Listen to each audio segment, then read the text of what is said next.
Bismillahirrahmanirrahim. Assalamualaikum warahmatullahi wabarakatuh. Hai teman-teman, perkenalkan nama saya Lydia Pratiwi. Saya mahasiswi ST Hubul Watun Nuri. Di sini saya akan mempresentasikan video saya yang berjudul tentang isu-isu dan tren pendidikan. Nah, saya akan membahas tentang rendahnya kualitas pendidikan Indonesia saat ini. Tugas ini saya buat untuk memenuhi tugas mata kuliah Etika dan Profesi Keguruan yang diampu oleh Bapak Dr. Andus John Helmy MP. Selamat menyaksikan teman-teman. Nah, kali ini kita akan membahas tentang isu-isu dan tren pendidikan. Nah, isu-isu yang akan kita bahas kali ini adalah tentang rendahnya kualitas pendidikan di Indonesia saat ini. Tugas ini saya buat untuk memenuhi tugas mata kuliah Etika dan Profesi Keguruan yang diampu oleh Bapak Dr. Andus John Helmy MP. Baik, kita masuk ke slide selanjutnya, yaitu daftar isi. Nah, di dalam daftar isi ini berisi tentang latar belakang masalah, ciri-ciri pendidikan Indonesia, kualitas pendidikan Indonesia, dan penyebab rendahnya kualitas pendidikan di Indonesia. Baiklah, kita masuk ke slide selanjutnya, yaitu kita membahas tentang latar belakang masalah. Nah, kualitas pendidikan di Indonesia saat ini sangat memprihatinkan. Ini dibuktikan dengan data UNESCO tahun 2000 tentang peringkat Indeks Pengembangan Manusia atau Human Development Index, yaitu komposisi dari peringkat pencapaian pendidikan, kesehatan, dan penghasilan per kepala yang menunjukkan bahwa indeks pengembangan manusia Indonesia makin menurun. Menurut survei Political and Economic Research Consultant, kualitas pendidikan di Indonesia berada pada urutan ke-12 dari 12 negara di Asia. Posisi Indonesia berada di bawah Vietnam. Data yang dilaporkan The World Economic Forum Swedia, Indonesia memiliki daya saing yang rendah, yaitu hanya menduduki urutan ke-37 dari 57 negara yang disurvei di dunia, dan masih menurut survei dari lembaga yang sama. Indonesia hanya berpredikat sebagai follower, bukan sebagai pemimpin teknologi dari 53 negara di dunia. Yang kita rasakan sekarang adalah adanya ketertinggalan di dalam mutu pendidikan, baik pendidikan formal maupun informal. Hasil itu diperoleh setelah kita membandingkannya dengan negara lain. Pendidikan memang telah menjadi penopang dalam meningkatkan sumber daya manusia Indonesia untuk pembangunan bangsa. Oleh karena itu, kita seharusnya dapat meningkatkan sumber daya manusia Indonesia yang tidak kalah bersaing dengan sumber daya manusia di negara-negara lain. Setelah kita amati, nampak jelas bahwa masalah yang serius dalam peningkatan mutu pendidikan di Indonesia adalah rendahnya mutu pendidikan di berbagai jenjang pendidikan, baik pendidikan formal maupun informal. Dan hal itulah yang menyebabkan rendahnya mutu pendidikan yang menghambat penyediaan sumber daya manusia yang mempunyai keahlian dan keterampilan untuk memenuhi pembangunan bangsa di berbagai bidang. Kualitas pendidikan Indonesia yang rendah itu juga ditunjukkan data Balitbank 2003 bahwa dari 1.406 sumber daya di Indonesia, ternyata hanya 8 sekolah saja yang mendapat pengakuan dunia dalam kategori The Primary Years Program atau PYP dari 2.918 SMP di Indonesia. Ternyata juga hanya 8 sekolah yang mendapat pengakuan dunia dalam kategori The Middle Years Program MYP. Penyebab rendahnya mutu pendidikan di Indonesia antara lain adalah masalah efektivitas, efisiensi, dan standarisasi pengajaran. Hal tersebut masih menjadi masalah pendidikan di Indonesia pada umumnya. Nah, permasalahan-permasalahan tadi akan menjadi bahan bahasan kita pada kali ini dan akan berjudul tentang rendahnya kualitas pendidikan di Indonesia. Nah, kita masuk ke slide selanjutnya, yaitu kita membahas tentang ciri-ciri pendidikan Indonesia. Ciri pendidikan di Indonesia sudah tentu tidak terlepas dari tujuan pendidikan di Indonesia. Sebab pendidikan Indonesia yang dimaksud di sini ialah pendidikan yang dilakukan di bumi Indonesia untuk kepentingan bangsa Indonesia. Aspek ketuhanan sudah dikembangkan dengan banyak cara, seperti melalui pendidikan agama di sekolah maupun di perguruan tinggi, melalui ceramah-ceramah agama di masyarakat, melalui kehidupan beragama di asrama-asrama, lewat mimbar-mimbar agama, dan kebutuhan di televisi, melalui radio, surat kabar, dan sebagainya. Bahan-bahan yang diserap melalui media itu akan berintegrasi dalam rohani para siswa atau mahasiswa. Pengembangan pikiran sebagian besar dilakukan di sekolah-sekolah atau perguruan-perguruan tinggi melalui bidang studi yang mereka pelajari. Pikiran para siswa diasah melalui pemecahan soal-soal, pemecahan berbagai masalah, menganalisis sesuatu, serta menyimpulkannya. Baiklah, slide selanjutnya kita akan membahas tentang kualitas pendidikan Indonesia.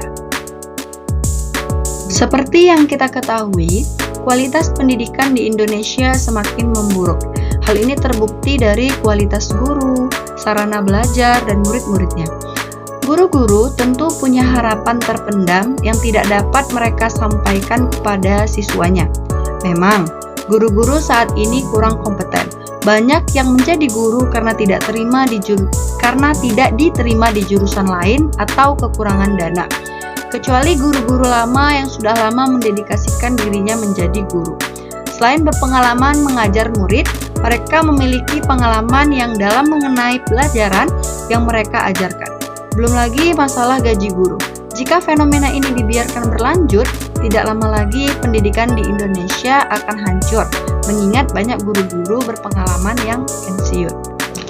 Sarana pembelajaran juga turut menjadi faktor semakin terpuruknya pendidikan di Indonesia, terutama bagi penduduk di daerah terbelakang. Namun, bagi penduduk di daerah terbelakang tersebut, yang terpenting adalah ilmu terapan yang benar-benar dipakai buat hidup dan kerja.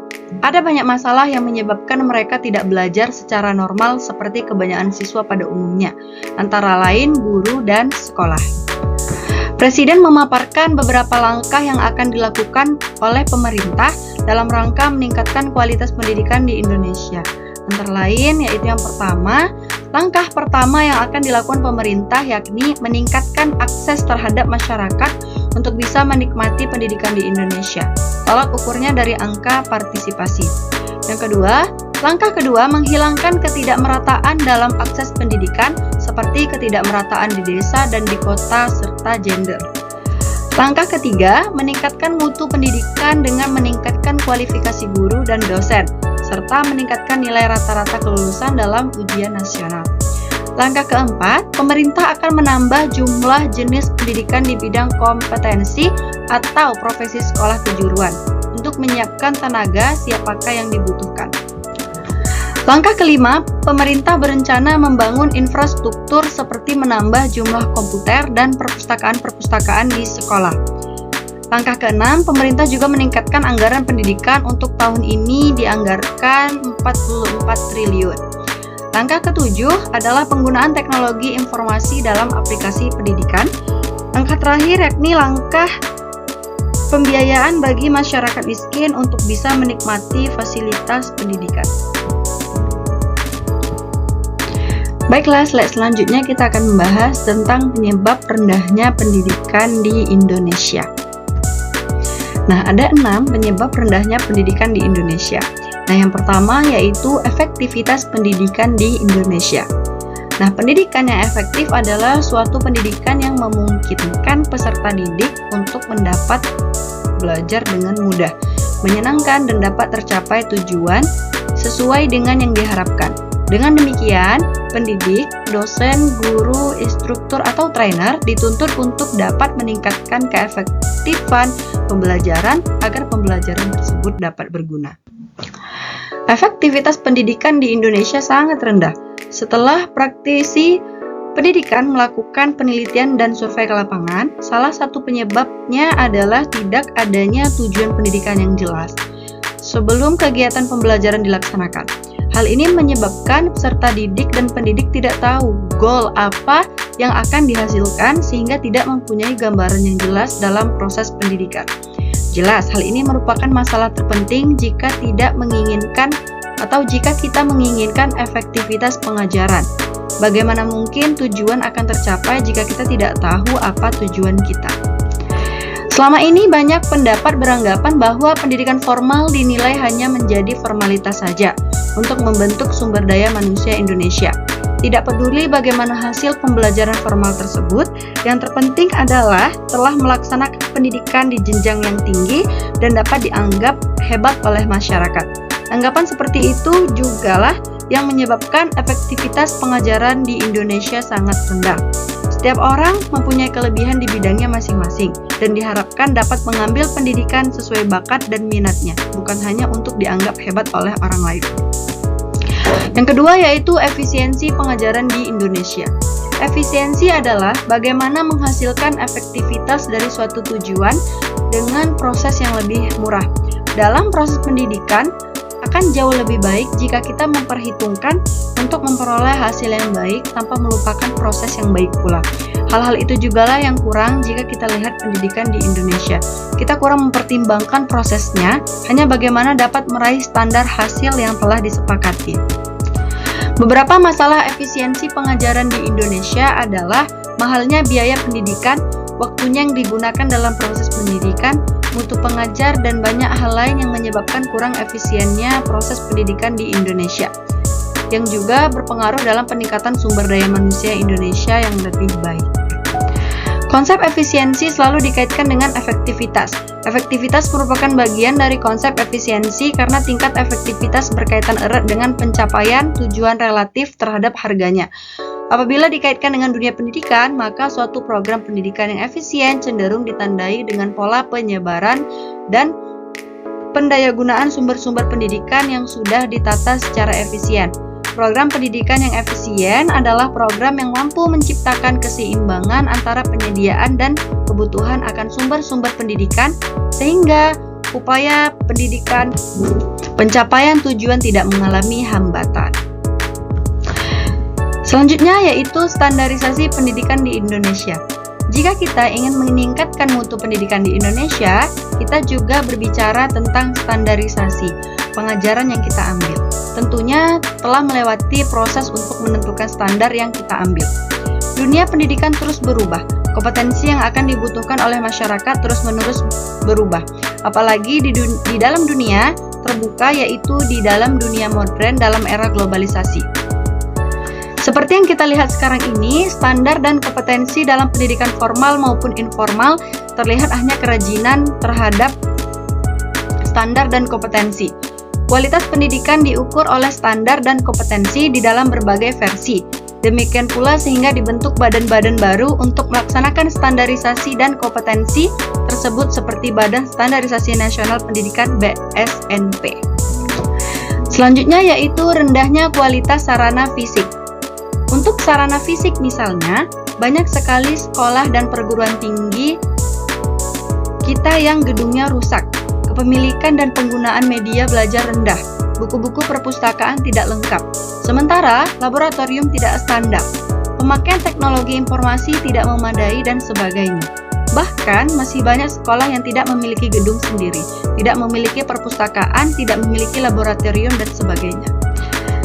Yang kelima yaitu rendahnya kualitas guru. Keadaan guru di Indonesia juga amat memprihatinkan.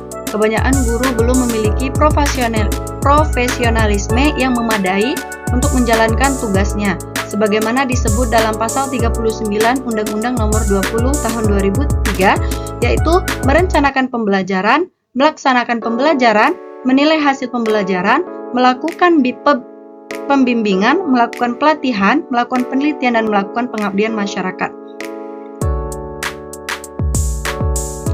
Bukan itu saja, sebagian guru di Indonesia bahkan dinyatakan tidak layak mengajar. Kelayakan mengajar itu jelas berhubungan dengan tingkat pendidikan guru itu sendiri. Walaupun guru dan pengajar bukan satu-satunya faktor penentu keberhasilan pendidikan, tetapi pengajaran merupakan titik sentral pendidikan dan kualifikasi sebagai cermin kualitas.